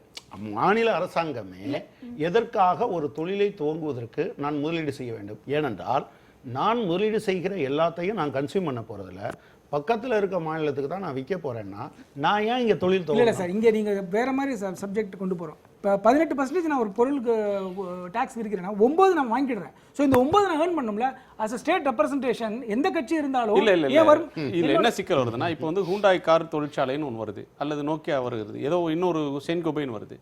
அவர்களுக்கு நீங்கள் இடம் சலுகை விலையில் தர்றீங்க, பத்திரப்பதிவுல சலுகை காட்டுறீங்க, தண்ணீர் குறைச்ச விலைக்கு தர்றீங்க, அல்ல தண்ணீர் இலவசமாக தர பார்க்குறீங்க, மின்சார கட்டணத்தில் சலுகை காட்டுறீங்க, வணிக வரியில வந்து சலுகை கொடுக்குறீங்க. இதெல்லாம் வந்து சாலை போடுறது, கட்டமைப்பு பண்ணி தரது, இதெல்லாம் வந்து வேலை வாய்ப்பு பெருக்கிறோம்னு ஒன்றும், நீண்ட கால அடிப்படையில் மாநிலத்துக்கு இந்த கம்பெனினால வரக்கூடிய விற்பனை வரியில வர வருமானமும் நீண்ட காலத்துக்கு பெருசா இருக்கும்னு நினைச்சு பண்றோம். ஆனால் இது இங்க என்ன பொருள் உற்பத்தி செய்தாலும் அதை எந்த மாநிலத்தில் எந்த இடத்துல போய் விற்கிறாங்களோ அங்கதான் வரி வாங்கணும் அப்படின்னு வந்தா எந்த மாநில அரசு இதை ஊக்குவிக்கும்? அதை பாதிக்காதான் கேட்கிறார். கரெக்ட். இனிஷியலா அது அந்த கேப் வைடனா தான் சார் இருக்கும். அதுக்காக பட் நம்ம தொழிலே பண்ணாமையோ வேற இன்னும் எப்படி நான் இன்க்ரீஸ் பண்றது? ஈஸ் ஆஃப் டூயிங் பிசினஸ் ஏன் அப்படியா, இல்ல ஜிஎஸ்டி கான்செப்ட பத்தியா? ஏன்னா ஜிஎஸ்டி கான்செப்ட்னு வச்சுக்கோங்களேன், நான் தொழில் பண்ணினா தானே என்னோட குடும்பத்தை நடத்த முடியும். நான் உட்காந்துனே இருக்கேன், எனக்கு கவர்மெண்ட் 5 கிலோ அரிசி கொடுக்குறங்கிறது மட்டும் இல்லையா, ஐ வாண்ட் டு ப்ரோக்ரஸ். அந்த அடிப்படையில் ஸ்டேட் பண்ணணும். ஈஸ் ஆஃப் டூயிங் பிசினஸ் இதுல கொண்டு வந்தீங்கன்னா நீங்க தமிழ்நாட்டுக்கு ஏன் வந்து இலக்குது? ஏராளமான ஆர்கனைஸ்டு இண்டஸ்ட்ரி தமிழ்நாட்டில் இருக்கு. அந்த கேப். ஆனால் இதன் காரணமாக நான் கடந்த காலத்தில் என்னுடைய நிலத்தை இழந்திருக்கேன், என்னுடைய வான்வெளி மாசுபட்டிருக்கு, என்னுடைய தண்ணீர் பற்றாக்குறை ஏற்பட்டிருக்கு. ஆனால் இது எல்லாத்தையும் நான் எதுக்காக பொறுத்துக்கிட்டேன்னா, எனக்கு வருமானம் வருகிறது, அந்த டேக்ஸை வச்சு நான் வந்து வளர்ச்சிக்கு நான் உதவலாம் என்று நினைத்தேன். இப்போ நான் இதெல்லாம் செஞ்சா கூட அந்த டேக்ஸினுடைய பெனிஃபிட் எனக்கு வராதுன்னா what is the purpose of அதாவது சில ஒரு பபிள் இது மாதிரி ஒரு சைடு பிரமிட் மாதிரி ஒரு சமயம் ஒரு இடத்துல வளர்ந்துட்டு போகுது, இன்னொரு இடத்துல வளர்ச்சியே இல்லாமல் இருக்கிறது ஒரு நாட்டில். அப்படி இருக்கும்போது ஒரு நாடானது சென்ட்ரல் கவர்மெண்ட் என்ன செய்யணும்னா எல்லாருக்கும் தான் வளர்ச்சி இல்லை, ரீஜனல் பேலன்ஸ் டெவலப்மெண்ட்ங்கிறது ரொம்ப முக்கியமான கான்செப்டாக இருக்குது. எல்லா ரீஜனும் டெவலப் ஆகணும். அட் வாட் காஸ்ட்டுங்கிறதுல இன்னொரு விஷயத்துக்கு நம்ம போகிறோம். நம்ம தமிழ்நாட்டிலே நீங்கள் வெள்ளம் வந்தப்போ தண்ணியில் ஏன் நின்றுதுன்னா ஒரு என்வாரன்மெண்ட்டையோ ஒரு சுற்றுச்சூழலையோ பார்க்காம எல்லாத்துக்கும் பெர்மிஷன் கொடுத்தா அவங்களுக்கு எல்லா கன்செஷனையும் கொடுத்தோம். இந்த மாதிரி ஒரு ஸ்டேட் கன்செஷன் ஏற்கனவே மகாராஷ்டிராவில் எக்ஸ்ப்ளாய்ட் ஆயாச்சு, பூனே எக்ஸ்ப்ளாய்ட் ஆயாச்சு. நீ உண்மையிலேயே நம்ம கொடுத்த கன்செஷனோ அவங்களுக்கு இருக்க என்வாரன்மெண்ட் கன்செஷன் கொடுத்தோம், தண்ணி கன்செஷன் கொடுத்தோம், எலக்ட்ரிசிட்டி கன்செஷன் கொடுத்தோம், டாக்ஸ் இவேஷன் கொடுத்தோம், எல்லாம் கொடுத்து தான் எல்லா இண்டஸ்ட்ரி இங்கே வந்தது. அதாவது ஒரு லெவலுக்கு மேலே, நான் அது தமிழ்நாட்டுக்கு அகெயின்ஸ்டாக பேசலை, ஒரு லெவலுக்கு மேலே இந்த தொழில் நிறுவனங்களை நிறுவுவதோ அதற்கு மேலே வந்து அதை இருக்கிற ரிசோர்ஸஸை இருக்கிற வளங்களை நம்ம உபயோகப்படுத்திட்டு போவதும் ஓரளவுக்கு நல்லது கிடையாது. அது ஒரு பக்கம் இருக்கட்டும். அதே சமயத்தில் எல்லா நாட்டில் உண்மையிலேயே நிரந்த சஸ்டைனபிள் டெவலப்மெண்ட்னா எல்லாம் ஒழுங்காக பார்த்து, அதாவது என்வாரன்மெண்ட் பொல்யூஷன் இல்லாமல் என்வாரன்மெண்ட் டேமேஜ் பண்ணாமல் வர டெவலப்மெண்ட் தான் சஸ்டைனபிள் டெவலப்மெண்ட். அதுதான் இன்னைக்கு இன்டர்நேஷனல் அஜெண்டா, நேஷனல் அஜெண்டா. இவர்கள் தோழர் இல்லைன்னு சொல்லட்டும். அதே சமயத்துல இன்னொரு விஷயம் நம்ம இவர் சொன்னார், முந்த்ரா போர்ட் சஸ்டைனபிள் டெவலப்மென்ட்க்கு ஆதரவானதா எதிரானதா கிரீன் ட்ரிபியூனல் என்ன சொல்லிருக்கு? வணிகர்கள் நீங்க வந்து எதுக்கு பெர்மிஷன் பயப்படுவதற்கு கொடுத்தீங்க? தேவையில்லை. அது பண்ண ஏற்கனவே இந்த 17 டாக்ஸ் 17 வரிகளை உள்ளடக்கி தான் இந்த ஜிஎஸ்டி வந்திருக்கு. ஆகையினால இவர்களுக்கு இலகுவாக இருக்கும், இவர்களுக்கு வசதியாக இருக்கும் என்பதுதான் உண்மை. அவர்களுக்கு தெரியா இன்னைக்கு அது பத்தி புரியல. நாளைக்கு அது அமல்படுத்தப்பட்டு அது செயல்படுத்தப்படும் போதுதான் அது எவ்வளவு இலகுவாக இருக்கிறது, அவர்களுக்கு பிரச்சனை இல்லாம இருக்கிறதுங்கிறது. ஒரு நிமிஷம், நீங்க ஒரு வேர்ட் சொன்னீங்க முதல்ல. பிமார் மாநிலங்கள்னு சில மாநிலங்களை ஒதுக்கி வச்சுட்டு ஒரு நாட்டுல இருக்க முடியாது. எல்லா இடங்களுக்கும், அதாவது கேபிட்டல் அந்த மாநிலங்களை வளர்க்கிறதுக்கு ஏதாவது செய்யறதுல யாரும் ஆட்சேபிக்க ஒரே இடத்துக்கு ஏன் கார்னர் ஆகுதுங்கிறது அதையும் நம்ம பார்க்கணும். ஒரே ஒரு நிமிஷம். இதுல தான் பிஜேபி கவர்மெண்ட் வந்த பிறகு பிளானிங்கே அபாலிஷ் பண்ண பிறகு நிதி ஆயோக் வந்த பிறகு நீங்க ஒவ்வொரு பட்ஜெட்லையும் 10% வடகிழக்கு மாநிலங்களுக்கு ஸ்பெஷல் காம்போனண்டா நீங்க கொடுத்துட்டு இருந்தீங்க. இப்ப இல்லையே, நீங்க அதுதானே பாதிக்கப்பட்ட மாநிலங்களுக்கு ட்ரைபலுக்கு தனியா ஒரு டெவலப்மென்ட் ப்ரொசீஜர் போட்டுட்டு இருக்காங்க. ஏன் 10% முடிச்ச பிறகு நீங்க பண்ணிருக்கீங்க? மத்திய அரசு இந்த மாதிரி வரி பேஸ் எல்லாம் கூட்டும் பொழுது நமக்கு நல்ல ஒழுங்காக வரி வரும்போது அந்த டெவலப்மென்ட்க்கு நமக்கு பணம் வரும். அதுதான் உண்மை. மாநிலங்களுக்கு ஒரு மாநிலத்துக்கு இழப்பு வந்தா இந்த புதுசா நீங்க வந்து ஒரு இதை வந்து திணிக்கிறீங்க. ஒரு புதிய வரி விகிதத்தை நீங்க அறிமுகப்படுத்துறப்ப, நாடு முழுவதும் ஒரே வரின்னு அறிமுகப்படுத்துறப்ப ஒரு மாநிலத்துக்கு பாதிப்பு வந்தா அந்த பாதிப்பு முழுமையா ஈடுகட்டணும். 5 ஆண்டுக்கு மட்டும் ஈடுகட்டும், அதுக்கு பிறகு தானா சரியாயிடும் அப்படின்னு சொன்னா, அதாவது என்ன உத்தரவாதம்? மாநிலங்களுக்கு வேற வருமானத்துக்கு வழிகளும் இருக்கிறது. மாநிலங்களுக்கு இந்த மாதிரி ரெஜிஸ்ட்ரேஷன்ல வர பணம் வருகிறது, அவங்களுடைய சொத்துக்கள் மேல இண்டஸ்ட்ரி மூலமா வர பணம், இதெல்லாம் வருமான வழிகள். இன்னும் 15 சோர்ஸ் ஆஃப் இன்கம் இருக்கிறது. ஆகையினால ஆட்டோமேட்டிக்கா இப்போ வந்து நமக்கு இன்னைக்கு 4 லட்சம் கோடி கடன் இருக்கிற தமிழ்நாட்டுக்குன்னு சொல்லலாம். ஆனா அதே சமயத்துல இதை எப்படிலாம் இன்னைக்கு எலக்ட்ரிசிட்டி போர்ட்ல வந்து அவங்களுக்கு நாங்க வந்து எப்படி அதை காம்பன்சேட் பண்றது, எப்படி பாண்ட்லாம் இது பண்ணி அவங்களுடைய கடன் சுமையை குறைக்கிறது எல்லாம் சிட்டம் கொண்டு வந்திருக்கோம். ஆகையால் இந்த மாதிரி ஒரு இடத்துலையும் நம்மளுக்கு தொழில்களோ அவர்களுடைய பணம் பற்றாக்குறையோ ஈடு செய்ய முடியும் பொழுது ஆட்டோமேட்டிக்கா மற்ற இடங்கள்ல வருமானம் பெருகக்கூடியதோ அந்த காம்பன்சேஷன் கிராண்ட்ஸ் அண்ட் எய்ட் எதுக்கனே வருகிறது. ஏற்கனவே பாப்புலேஷன் படி கிராண்ட்ஸ் அண்ட் எய்ட் வருதுன்னு சொன்னோம். அதனால வளர்ச்சி அடையாத பாவர்ட்டி ஒண்ணு, பாப்புலேஷன் ஒண்ணு, இத பத்தி தான் இத வச்சு தான் சென்ட்ரல் கவர்மெண்டோட அலோகேஷன் வருது. ஃபைனான்ஸ் கமிஷன் அலோகேஷன் கொடுத்துட்டு இருக்கு. 14வது ஃபைனான்ஸ் கமிஷன் வரைக்கும் அதான் நடந்துட்டு இருக்கு. மேடம், இப்போ என்ன பாவர்ட்டி லெவல்? நீங்க ஒருத்தர் நியமிச்சு இது சரியில்லைன்னு இப்போ நிப்பாட்டி வச்சுட்டீங்க. டெண்டுல்கரை ஏற்றுக்கலை, ரங்கராஜனை ஏற்றுக்கலை, இப்போ ஒன்று நியமிச்சு இப்போ இல்லைன்னு நிப்பாட்டி வச்சிருக்கீங்க. நம்பர் 1. ரெண்டாவது நான் என்ன சொல்ல விரும்புறேன், ஏற்கனவே என்ன பாவர்ட்டி லைன் இருந்தது, இன்டர்நேஷனல் அஜெண்டாவே 2400 கலோரிஸ் பர் பர்சன் இருந்தனா போதும். அந்த 2004 ஜிஎஸ்டிக்குள்ள வந்துருவா. மக்களுக்கு விலைவாசி குறையுமா கூடுமா, மாநிலத்துக்கு நன்மையா கெடுதலா, அந்த ஏரியா அது மாதிரி பேசாம இருந்தா நல்லது. இன்னொன்னு, இதுவரை இருந்த ஃபினான்ஸ் கமிஷன் 14வது நிதி குழு உட்பட எல்லாமே சென்ட்ரல் கவர்மெண்ட் நியமிச்சது. அதெல்லாம் வரி வருவாயில் மாநிலங்களுக்கு கூட கொடுங்கன்னு கேட்டிருக்கல. 29% நீங்கள் இருக்கும்போது என்ன நீங்கள் ஆலோசனை வச்சிருக்கீங்கன்னா, நாங்கெல்லாம் கூட என்ன சொன்னா 1/3 2.5 வருஷமா இருக்கும். அது முன்னாடி இருந்த கவர்மெண்ட்ல நீங்க கேட்டீங்களா? இல்ல மேடம், நீங்க பங்கு வகிச்ச கவர்மெண்ட்ல கூட கேட்டீங்களா? இல்ல மேடம், நாங்க அதை கேட்டோம். அப்ப நீங்களும் சேர்ந்து கேட்டீங்க. இப்ப நீங்க ஆட்சி பொறுப்புக்கு வந்திருக்கீங்க. நாங்க 33 கேட்டா நீங்க 50 சொன்னீங்க. 50 எல்லாம் வேண்டாம், 1/3 நீங்க கொடுக்கலாம்ல. இப்ப இந்த காம்பன்சேஷன் கூட இதுல செஸ்ன்னு ஒரு காம்பவுண்ட் சொல்றாரு. அந்த செஸ்ல எவ்வளவு வருமோ அதைத்தான் அவங்க கொடுக்க போறேன்னு ஃபினான்ஸ் மினிஸ்டர் சொல்லியிருக்காரு. ஸோ மத்திய அரசாங்கம் வரி வருவாயிலிருந்து கொடுக்கல, செஸ்ல இருந்து. செஸ் எங்க இருந்து வாங்குவீங்க? உங்ககிட்டையும் என்கிட்ட இருந்து தானே வாங்குறது. அதை வாங்கி எங்கிட்ட எல்லாம் இருந்து எடுத்து திரும்ப மொத்தமா சேர்த்து எங்ககிட்டயே கொடுப்பாங்க. அதாவது 4 கேட்டகரி போட்டுருக்கதே செஸ் இலகுவாக்குறதுக்காக 4 கேட்டகரி போட்டு. இப்போ அதெல்லாம் இந்த சட்டத்தை தமிழக முதல்வர் கடுமையாக எதிர்த்தாங்க. அதான் 2 சட்டத்தை எதிர்த்தாங்க. இப்போ சப்ஜெக்ட் இப்போ இன்னைக்கு விவாதத்துக்கு இல்லாத ஒரு சப்ஜெக்ட், அதாவது உணவு பாதுகாப்பு மசோதா, இதையும் தமிழக முதல்வர் கடுமையாக எதிர்த்தாங்க. ஜிஎஸ்டி சட்டத்தையும் கடுமையாக எதிர்த்தார்கள். ஜிஎஸ்டி சட்டம் அமல்படுத்தப்பட்டு நிறைவேற்றப்பட்ட அன்றைக்கு வெளிநடப்பு செய்த ஒரே கட்சி அனைத்து அண்ணா திராவிட முன்னேற்ற கழகம். ஆனால் இன்று எப்படி இதை ஏற்றுக்கொண்டார்கள், எப்படி ஒத்துழைப்பு செய்கிறார்கள் என்று சந்தேகத்தில் மக்கள் மத்தியில் பேசப்பட்டு கொண்டிருக்கிறது. சாதாரணமாக ஜிஎஸ்டி வரி விதிப்பு என்பது ஒரே ஒரு வாசகத்தை சொன்னாங்க, ஒரே நாடு ஒரே வரி. இந்த ஒரே வரி விதிப்பில் இத்தனை பிரிவா, இதுதான் எங்களுக்கு எப்படின்னா புரிஞ்சுக்கிட முடியாது. இத்தனை பிரிவா அதாவது நீங்க பொருட்களுக்கு வந்து ஏத்த மாதிரி சாதாரணமாக வரீங்க. ஒரு ஹோட்டல்ல போய் அத்தியாவசிய சாப்பிடுறதுக்கு பொருட்களுக்கு ஒரு வரி இருக்கும். ஆமா. அதே இப்ப நீங்க வந்து சிகரெட்டு பான் பராக் மாதிரியான போதை வஸ்துகளுக்கு வந்து எப்போதுமே வரி அதிகமாக இருக்கும். இருக்கும். ஒரு தீப்பெட்டிக்கான வரியும் இல்ல, ஒரு மெழுகுவர்த்திக்கு போடுற வரியும் ஒரு அல்லது காருக்கான நீங்க வந்து வரியும். ஒரு இல்ல கொஞ்சம் இருங்க. இப்போ குணசேகரன் ஒரு சார் ஆடம்பரத்துக்கு செய்யக்கூடிய அதே வரியும் நிலைமை தானே சார் ஒரே GST? ஒரே வரியை விதிக்க முடியுமா? அதே நிலைமை சார் ஜிஎஸ்டி வரும்போது வருது. நீங்க வர முன்னாடி என்ன சொன்னீங்கன்னா ஒரே வரி விதிப்பு, நாடு முழுவதும் ஒரே வரி விதிப்பு, ஒரே சீராக நாடு இருக்கும்னு முழுவதும் சொன்னீங்க. ஒரே வரிவிதிப்பு தான் அப்படிதான் தவிர சொன்னாங்க. ஆனா எல்லா இப்போ பொருட்களுக்கும் ஒரே ரேட் இப்போ கொடுக்க முடியுமாங்க? ஒவ்வொரு பிரிவுக்கும் ஒவ்வொரு பொருள்களுக்கும் தனித்தனி வரி விதிப்புகளை போடுறாங்க. இப்ப சாதாரணமா சேவை வரின்னு ஒன்று கொண்டு வந்தாங்க. சேவை வரி கொண்டு வருகின்ற பொழுது அந்த வரி விதிப்பில் வரக்கூடிய வருவாய் படிப்புக்காக மாணவ செல்வங்களுக்காக ஒதுக்கப்படும். ஆகவே இந்த சேவை வரி நீ கட்ட வேண்டும் என்று கட்டாயப்படுத்தினார்கள்.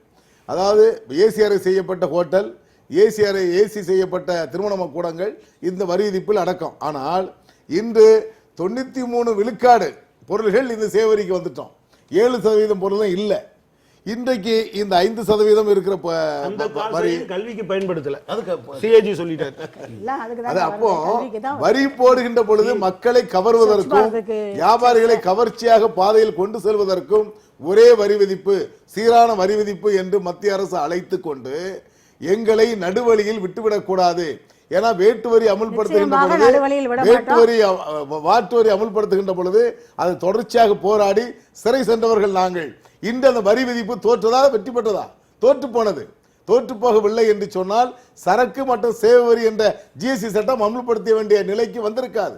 ஆகவே ஒவ்வொரு சட்டங்களையும் அரசு அமுல்படுத்துகின்ற பொழுது அது எப்படியாவது மக்கள் மத்தியில் சேர வேண்டும், வியாபாரிகள் ஏற்றுக்கொள்ள வேண்டும் என்று எங்களை அழைத்து ஆலோசனை பெறுகிறார்கள். அதன் பிறகு அவர்கள் என்ன நினைத்துக் கொண்டிருக்கிறார்களோ அதை திணித்து அந்த சட்டம் அமுல்படுத்தப்படுகிறது என்று தமிழ்நாடு வணிக சோலை பேரமைப்பு தெளிவாக குற்றச்சாட்டாகவே நாங்கள் தெரிவித்துக் கொள்கிறோம். யூனிஃபார்ம் டேக்ஸ் சிஸ்டம் தான் இஷ்யூவா இல்லை பர்சன்டேஜ் டிஃபரன்ஸ் இருக்கிற சிஸ்டமா எதுன்றது தான் பாயிண்ட். இப்போ ஜிஎஸ்டி மூலியமாக இப்போ சாதாரண இப்போ என்னோட ஆஃபீஸில் இன்னொரு பில்டிங்கில் இருக்கிறாங்க, ஒரு செஞ்சுரின்ற ஒரு கம்பெனி வச்சிருக்காரு. அவர் 5-6 ஃபார்முக்கு போய் சேல்ஸ் டேக்ஸ் செலான்லாம் கட்டிட்டு இருக்காரு. இப்போ அது இல்லாமல் அவர் ஃப்ரீயாக பிஸ்னஸ் பண்ணலாம். இல்லைன்னா எவ்ரி மந்த் போய் கட்டணும், கட்டலைன்னா அவர் வந்து நிற்பாரு, பைசா கொடுக்கணும். இல்லை சார் ஒரு நிமிஷம். இப்போ கணக்காளர்கள் வந்து இல்லை அதிகாரிகள் வந்து சோதனை பண்ண செய்ய மாட்டாங்களா சார்?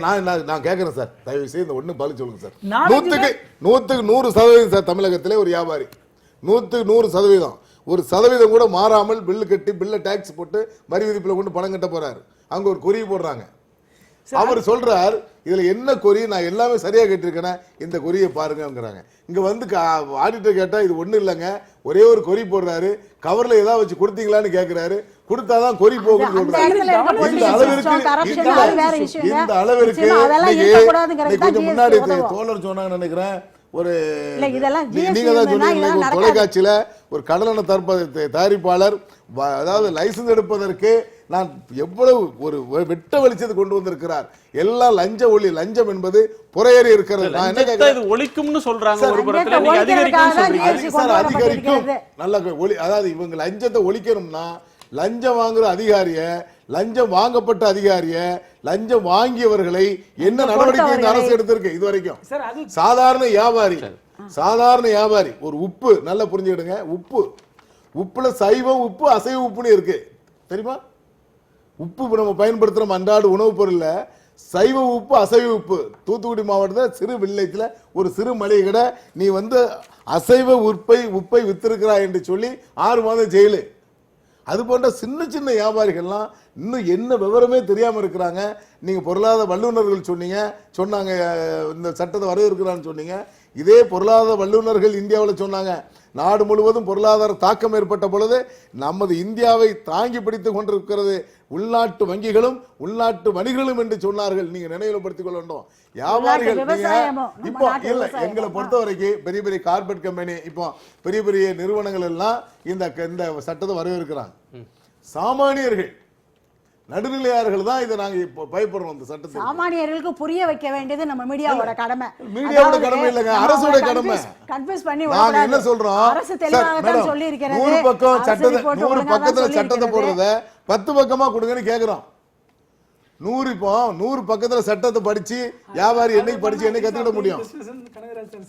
இல்ல அது இல்ல சார். அதாவது சட்டங்களை எளிமைப்படுத்துங்க, மக்கள் தெரிஞ்சுக்கிட்டோம் அப்படிங்கிறது இப்போ இது வந்து ஒரே மாதிரியான வரி இது விதிப்பு எளிமைப்படுத்தப்பட்ட அப்படின்றது சட்டம் வந்து தாங்க இது. உலகத்துல இந்தியால மட்டும் முதல்ல வரல. ஏற்கனவே இருந்த நாடுகள்ல இது வெற்றியை தந்திருக்கா? ஏற்கனவே இருந்த நாடுகள்ல இது வந்து சார், டிரான்ஸ்பரன்சி சார், இந்த இன்க்ரீஸ் ஒண்ணுக்கு நான் ஒரே ஒரு விளக்கம் பண்ணிருக்கா? விலைவாசியை சொல்லிடுறேன் குறைச்சிருக்கா? சார். திரு சேதுராமன். இல்ல, இந்த ஒண்ணுக்கு நான் சொல்லிடுறேன் சார். அதை மற்ற நாடுகளுக்கும் நம்ம நாட்டில் உள்ள வணிகர்களுக்கும் நிறைய வேறுபாடு. காரணம் என்னன்னா, இங்க ஸ்மால் ட்ரேடர்ஸ் அதிகம். நீங்க அமெரிக்காவோ லண்டன்ல பாத்தீங்கன்னா ஒரு குறிப்பிட்ட ஏரியாவில் தான் ஒரு கடை இருக்கும். அந்த கடை உள்ள போனீங்கன்னா எல்லா பொருளும் கிடைக்கும். இங்க அப்படி இல்லை. தெருவுக்கு தெரு ஆயிரக்கணக்கான நூற்றுக்கணக்கான கடைகள் இருக்கிறது. இது வந்து அரசுக்கு வேலை வாய்ப்பு இல்லாம அமைப்பு சாராத கடைகள் நிறைய, அமைப்பு சாராக வர்த்தகம் நிறைய இருக்கு. நிறைய இருக்காங்க. ஒழிக்கிறதுக்கான ஏற்பாடு ஆனா இருக்கு. அவர்களுக்கு அதனால வந்து பாதிப்பு அதுதான். ஏற்படாது. இப்ப அவங்கள பொறுத்தவரைக்கும் சார், அவங்கள பொறுத்தவரைக்கும் சார், இப்போ அரசை பொறுத்தவரைக்கும் என்ன நினைக்கிறாங்கன்னா, கார்பரேட் கம்பெனி இருந்தா போதும், அவன் தான் கரெக்டா பில்லு போட்டு வியாபாரம் பண்ணிட்டு இருக்கான். ஒரு நாளைக்கு சுமால் 10,000 ட்ரேடர்ஸ் 20,000 தேவையில்லை. நான் இதுக்கு கேட்கிறோம், பிரச்சனையே சுமால் இல்லைங்க. ட்ரேடர்ஸ் எங்களுடைய இன்கம் நாங்க சொல்றோம், எங்களுடைய குடும்ப வருவாய்க்கு ஒரு தொகை தந்துருங்க. மாநில அரசுக்கு நீங்க கொடுக்கிற மாதிரி வியாபாரிகள் கணக்கிட்டு இந்தியாவில் 21 கோடி வணிகர்கள் இருக்கும். ஸ்மால் ட்ரேடர்ஸ்க்கு கொடுக்கிறது மாதிரி இழப்பீட்டை சாதாரண குடிமக்களுக்கு கொடுத்துட்டாங்கன்னா எந்த பிரச்சனையும் இருக்காது. கொடுக்கட்டும் சார். இழப்பீடு கேட்டாங்கன்னா அது எங்க யாரு லெவல்லயே போயிடும். இன்ஜினியர் டாக்டரோட வருமானத்தோட ஜாஸ்தியா போயிடும். அதனால அந்த மாதிரி எல்லாம் கொடுக்கிறதுக்கு அரசாங்கத்தால முடியாது. இந்த லெவல்ல இப்படி ஒரு அபிப்பிராயம் இருந்தா அந்த லெவல்ல எப்படி இருக்கும்? அதுதான் இந்த லெவல்ல அவங்கள பொறுத்தவரைக்கும் விவசாயிகளுக்கு வியாபாரிகள் நீங்க பாத்தீங்கன்னா, நாங்க தமிழகத்திலே வங்கியில கடன் வாங்கணும்னா குதிரை கொம்பா இருக்கு எங்களுக்கு. ஆனா பெரிய பெரிய நிறுவனங்கள் கடனை பல ஆயிரக்கணக்கான நூற்றுக்கணக்கான கோடிகளை கடன் வேற ஒரு பிரச்சனை. இன்னொரு முத்ரா வங்கி திட்டத்தை கொண்டு வந்து எல்லாருக்கும் கடன் கொடுக்கறாங்க. ஜிஎஸ்டி வரலாம். ஒரு நிமிஷம் திரு சேதுராமன், நீங்க வந்து கடந்த கால அனுபவத்திலிருந்து பேசணும்னா, மத்திய அரசாங்கம் எந்த புதிய விஷயத்தை கொண்டு வரும்போதும் இந்தியால சில மாநிலங்கள் வலிமையாக இருக்கும். குறிப்பாக தமிழ்நாடு, கேரளா, மேற்கு வங்கம். இந்த மாநிலங்கள் வந்து ஒரு கருத்தொற்றுமைக்குன்னு ஜிஎஸ்டி கமிட்டி போட்டப்ப கூட மேற்கு வங்க மாநிலத்தினுடைய நிதியமைச்சரை தான் இதுக்கு வந்து தலைவராக போட்டு நீங்க ஒரு பேசி கன்சென்சஸ் கொண்டு வாங்கன்னு சொன்னாங்க. இதற்கு காரணம் இவங்க வந்து பொருளே இல்லாம காரணமே இல்லாம மாநிலங்கள் எதிர்க்கின்றன அப்படின்றது அர்த்தம் இல்லை. மாநிலங்களுக்கு தங்களுக்கு இருந்த அச்சம் இருக்கு. அதுல நிதி ஆதாரம் இல்லாம திட்டங்களை செயல்படுத்த முடியாது, நிறைய நெருக்கடிகள் இருக்கு. கடந்த கால அனுபவத்திலிருந்து பார்க்குறப்ப 2 கேள்வி இதுல வருது. ஒன்று, விலைவாசி குறையுமா, சாதாரண மக்களுக்கு இதனால பலன் கிடைக்குமா? இரண்டாவது, ஒரு மாநிலம்ன்ற முறையில் தமிழ்நாட்டுக்கு வரக்கூடிய இழப்பீட்டை நியாயமான முறையில் தருவாங்களா, இல்லை மறுபடியும் கையேந்தக்கூடிய நிலைமைக்கு தள்ளிடுவாங்களா? இந்த 4 பேருடைய கருத்தையும் கேட்கிறேன். இந்த 2 பாயிண்ட்டுக்கு ஸ்பெசிஃபிக்காக பேசுகிறேன். ரைட். சரி, இப்போ இன்ஃப்ளேஷனை பொறுத்த வரைக்கும் அது குறையுமா, விலைவாசி குறையுமாங்கிறதுக்கு ரோல் அவுட் ஆனதுக்கு அப்புறம் தான் அதோட ஃபேட்டே நம்மளுக்கு தெரியும். இப்போ நம்ம வந்து 5% பேஸ்கெட்ல இல்லைன்னா நம்ம டிஸ்கஸ் பண்ணுறோம். ஸோ இன்ஃப்ளேஷன் குறையுங்கிற அப்ஜெக்டிவ் தான் இந்த ஜிஎஸ்டியாக வருது, யூனிஃபார்ம் டேக்ஸ் கொண்டு வருது. ஸோ அது போக போக தான் தெரியும். வி ஹேவ் டு எக்ஸ்பெரிமெண்ட் இது. செகண்ட், ஸ்டேட் கவர்மெண்ட்டில் எக்ஸ்செக்கருக்கு பணம் வரல, கவர்மெண்ட் சென்ட்ரல் கவர்மெண்ட்டில் போயிட்டு திருப்பி நாங்கள் ரெக்வஸ்ட் பண்ணணுமா அப்படின்னா அந்த மாடாலிட்டியை வந்து பொலிட்டிக்கலாக அவங்க ஹேண்டில் பண்ணிடுவாங்க. சார், எனக்கு இவ்வளோ லாஸ் இருக்குது, இன்றைக்கி ஸ்டேட் கவர்மெண்ட் மினிஸ்டர் சொல்லியிருக்காருன்னு ஒரு நியூஸ் பார்த்தோம் இல்லையா, எங்களுக்கு இவ்வளோ லாஸ் இருக்குது, இந்த லாஸை ஈடுகட்டுங்க. ஸோ அப்படி ஈடு கட்டிட்டிங்கன்னா எத்தனை நாள் ஈடு கட்ட போகிறீங்க? அதுக்கு பேக்கப் பிளான் இவங்க பிளான் பண்ணி ஆகணும். அடுத்து அவங்களோட ரெவன்யூ எப்படி இன்க்ரீஸ் பண்ண போகிறாங்கன்ற அந்த பேசிஸை அவங்க ரெடி பண்ணிடுவாங்க. பட் அதுக்காக இந்த ஜிஎஸ்டியே நம்ம வேணான்னு சொல்கிறதுக்கு பதிலாக let us look at objectively. இந்த ஜிஎஸ்டினால என்ன, நிறைய விஷயங்கள் ஹெல்ப் தான் மக்களுக்கு பண்ணும். இந்த மாதிரி ஒரே டாக்ஸிங் சிஸ்டம் கரெக்டாக தெரிஞ்சிட போகிறது, இவ்வளோ தான் கட்ட போகிறோம் டேக்ஸ், இவ்வளோ தான் கட்ட போகிறோன்னு மற்ற இடத்துக்கு லஞ்சம் கொடுக்க தேவையில்லை. இதை கவர்னன்ஸ் சிஸ்டமாக எடுத்துட்டு இம்ப்ளிமெண்ட் பண்ணிட்டோன்னு வச்சுக்கோங்களேன். Plus direct tax reforms. நீங்கள் ஒரு கேள்வி கேட்டீங்க மற்ற நாட்டில் எப்படி இருக்குன்னு. இப்போ யூரோப்பியன் யூனியன்லாம் இப்போ சார் சொன்ன யூஎஸ்லேயே அந்த ஹார்மனி கொண்டு வந்துட்டாங்க. ஃபெடரல் அவங்களுக்குள்ள அந்த ப்ரொவின்ஷியல் ஸ்டேட்ஸ்லாம் என்ன பண்ணுறாங்க, டேக்ஸ் டைரக்ட் டேக்ஸை நீ கலெக்ட் பண்ணிக்கோ, இன்டைரக்ட் டேக்ஸ் அந்த உற்பத்தியாளர்கள் நான் பண்ணிக்கிறேன், ஏன்னா நான் சென்ட்ரல் கவர்மெண்ட் மற்ற எல்லாத்தையும் பார்க்கணும், டைரக்ட் டேக்ஸில் ஒரு போர்ஷன் நீ எடுத்துக்கோ. So they have come to an agreement. So அதனால தான் அந்த டைரக்ட் டேக்ஸையும் கொண்டு வந்துட்டாங்கன்னா then I think it is ஒரு better level playing field sir. Sir, அதாவது அதிகாரத்தை இன்னொரு கையில் கொடுத்த பிறகு, இந்த அதிகாரத்தை கொடுத்ததுக்கு அப்புறம் அதிகாரம் நம்ம கையில் இல்லைன்னு சொன்னதுக்கு அப்புறம் நம்ம அதிகாரத்துக்கிட்ட போய் எப்படி நிற்கிறோம்? கையை கட்டிக்கிட்டு வாயை பொதிக்கிட்டு தான் நிற்கணும். இதே நிலை தான் மாநில அரசுக்கு மத்திய அரசு வருங்காலத்திலே தரக்கூடிய சூழல் ஏற்பட்டுவிடும். ஆகையேதான் தமிழகத்தினுடைய முதல்வர் அவர்கள் இந்த சட்டத்தை கடுமையாக எதிர்த்தார்கள் என்பதை நான் நினைவுபடுத்த கடமைப்பட்டிருக்கிறேன். அதே போன்று சாமானிய இப்போ வியாபாரி, இப்போ வெளிநாடுகள் இதை வரவேற்கிறது, வெளிநாட்டு நிறுவனங்கள் வரவேற்கிறது என்று சொன்னால், இன்று வாங்கும் சந்தையில் இந்தியா தான் உலகத்திலே மக்கள் தொகைகளை பெரிய ஜனத்தொகை கொண்ட நாடு, வாங்கும் சந்தை. ஏதோ வெளிநாட்டு மோகம் கொண்ட சந்தையாக நம்ம இந்தியா வழங்குகிறது. வெளிநாட்டு பொருள்கள் எங்கு உற்பத்தி செய்து வருகிறதோ வாங்குவதற்கு இந்திய மக்கள் வாங்கி கொண்டிருக்கிறார்கள். ஆகவே நமது வருவாய் என்பது அவர்களுக்கு அவசியம் தேவை. ஆனால் உள்நாட்டு வணிகம் பாதித்து விடக்கூடாது, பாதித்து விடும். ஆகவேதான் இந்த வருத்தத்தோடு நான் தெரிவித்துக் கொள்கிறேன், சட்டத்தை எளிமைப்படுத்துங்கள். சாமானிய வணிகனுக்கும் சாமானியர்களுக்கும் சட்ட புத்தகம் தெரியக்கூடிய வகையில் மத்திய அரசு எளிமைப்படுத்த வேண்டும் என்பதை தமிழ்நாடு வணிக சபை பேரமைப்பு கோரிக்கையாக வலியுறுத்துகிறது. மொத்தமாக சொல்லணும்னா இந்த வட்டிக்கு வட்டின்னு ஒரு கான்செப்ட் போயிட்டு இருக்கும்ல, அதை மாதிரி வரிக்கு வரி ஒரு இடத்துல வரி பழுத்துவாங்க, அதுக்கு மேலே அதையும் காம்பவுண்ட் ஆகி அதுக்கு மேலே வரி வந்துட்டு இருந்தது. அந்த மாதிரி ஒரு நிலைமை கிடையாது. அதனால இந்த மாதிரி வரி சுமைகள் குறையும் பொழுது, வரியெல்லாம் காம்ப்ரிஹென்சிவ் ஆகும் பொழுது, ஒரே வரியாக இருக்கும் பொழுது, அதுவும் வந்து நுகர்வு பொருட்களுக்கு வரி குறைவாக இருக்கும்போது சில இதில் சீரோ ரேட்டே இருக்கிறது. அதனால் இதெல்லாம் இருக்கும்போது இன்ஃப்ளேஷன் வந்து விலைவாசியை வந்து ஏற்றம் வந்து நிச்சயமாக கட்டுக்குள் இருக்கும், குறையும். மக்களுக்கு சாமானிய மக்களுக்கு கிடைக்கக்கூடிய பொருட்கள் வந்து குறைச்ச விலையில் கிடைக்குங்கிறது உண்மை. இந்த சர்வீஸ் செக்டார்ஸில் உள்ளது தான் கொஞ்சம் விலை ஏறும், அது வந்து மேல்தட்டு மக்களை தான் பாதிக்கக்கூடியது. ஆனால் வரி வந்து நமக்கு கிடைக்கக்கூடிய வரியோட கலெக்ஷன் வந்து அதிகமாகும். அடுத்தது நீங்கள் இன்னொன்று கேட்டீங்க, இந்த வர்த்தகம் வந்து பாதிக்கப்படுமா, உள்நாட்டு வர்த்தகம் இதெல்லாம் பாதிக்கப்படாது. ஏதாவது ஆகையினால் இவர் சொல்கிற மாதிரி கவலைப்படுறது சின்ன வர்த்தகர்கள் வந்து பாதிக்கப்படவே மாட்டார்கள். ஆகிய உலக அளவில் பார்க்கும் பொழுது இந்த ஜிஎஸ்டி வந்து சக்ஸஸ்ஃபுல்லாக தான் இருந்திருக்கிறது. இந்தியாவில் இந்த மாதிரி ஒரு காம்ப்ரிஹென்சிவ் டேக்ஸ் ஸ்ட்ரக்சர், ஒரே ஒரு வரி சட்டம் என்பது ஒரு பொருளுக்கும் ஒரு வரி, ஆனால் மொத்தமாக ஒரே வரி எல்லா பொருட்களுக்கும் கொடுக்க முடியாது. அதுதான் விஷயம். அதனால ஜிஎஸ்டி பல்வேறு வண்ணம் பல்வேறு நிறம் தான் இந்தியாவுக்கு வந்து வேற்றுமையில் ஒற்றுமை அப்படின்றது எல்லா இடத்துலயும் ஒரே எடுத்தீங்கன்னா ஒரே வரி, பருப்புன்னு எடுத்தீங்கன்னா ஒரே வரி. இன்னைக்கு ஆந்திரால ஒரு வேலை, கேரளால ஒரு வேலை, தமிழ்நாட்டில் ஒரு வேலை, மத்திய பிரதேசம் இன்னொரு வேலைன்னு விற்கிது. அது மாதிரி விஷயம் இருக்காது. அதுதான் நமக்கு கிடைக்க போகிறதே தவிர இதனால் பாதிப்பு கிடையாது, நன்மை உண்டாகும். நாட்டில் வளர்ச்சி வந்து 1.7% வரை அதிகரிக்கும் என்பது